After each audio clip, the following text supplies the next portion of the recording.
Hi, it's Leanne and welcome to my small batch of Big Taste Kitchen. And today we are making a flourless chocolate cake for two.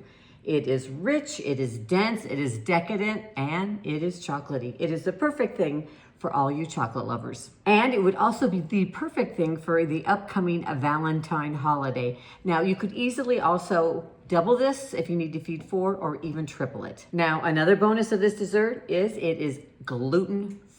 There is no flour involved. In fact, we're going to use butter, egg, brown sugar, white sugar, chocolate chips, vanilla, and a pinch of salt. All right, we are going to start by adding in a 1/3 of a cup of, I am using a semi-sweet chocolate chips. If you want it even denser, richer, you could use bittersweet chocolate chips or dark chocolate chips. And then we're gonna add in 2 tablespoons. I am using salted butter. We're gonna take this over to our stovetop and over medium heat, we're gonna go ahead and stir it until it all melts together. All right, we have got that all melted. And what we're gonna do now is we're just gonna set that aside while we mix up the rest because we need that to cool a little bit so that the chocolate mixture isn't too hot and it doesn't cook our eggs when we add it in. So we're gonna grab a bowl. Into this, I'm gonna add 1 egg.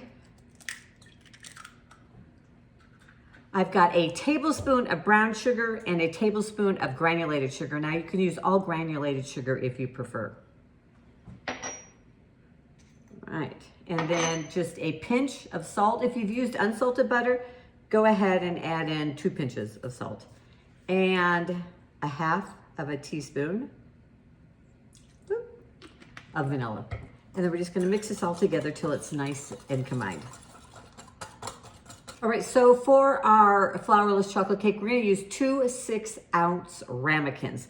And I'm just gonna give them just a quick spray with some nonstick spray. And I like to put them on just a baking sheet. I have a little baking sheet here because what this does, it helps make it easier getting it in and out of the oven and you don't risk sloshing them or spilling them or whatever. And it's just easier. So you don't have to though. But then we've got our chocolate cooled down a little bit. Got our egg mixture.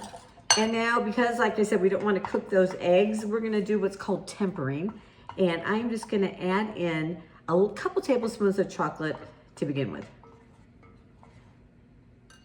All right, and then I'm just going to go ahead and mix that up. And that's just going to warm up the whole mixture. All right. And then we can go ahead and add in the rest of our chocolate. The handle is a little warm. All right, there we go. And I'm just gonna use my spatula because I want to get out all the chocolate. And then just go ahead and mix that all up. And that is it. We're now ready to pour it into our ramekins. All right, so grab back those ramekins and then we're gonna try to divide the batter as equally as possible between the two.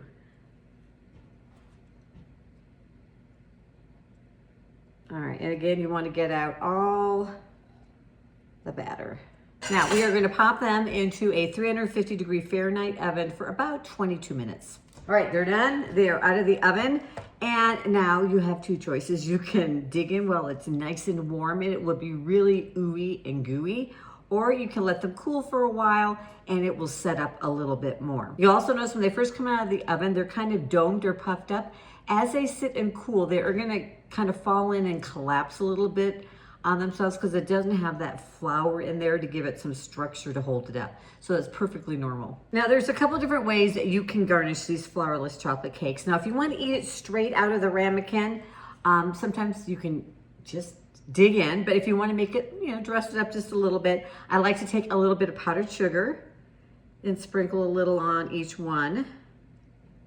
And then just take a sliced strawberry and top it on there. And it just makes it look a little fancier. And it is a perfect dessert. Okay, now if you're a little bit more patient, you can wait till they cool just a bit. You can take a sharp knife and just run it around the edge because you want to loosen it. And then take a plate and we're just going to turn it right out there. And you can see how it has kind of shrunk down a little, settled a little bit as it has cooled. And then, again, if you're like me, I prefer to eat my chocolate cake, especially a really dense chocolatey cake with a little ice cream. Now you could add whipped cream too, but today we're gonna do ice cream. And you can just add that on the side, on the top, however you want. And then a little fresh berry on the top. And if you're feeling extra fancy, hold on. All right, feeling extra fancy, we're actually, before we put that berry on, we're gonna give it a sprinkle of powdered sugar. Just makes it a little prettier.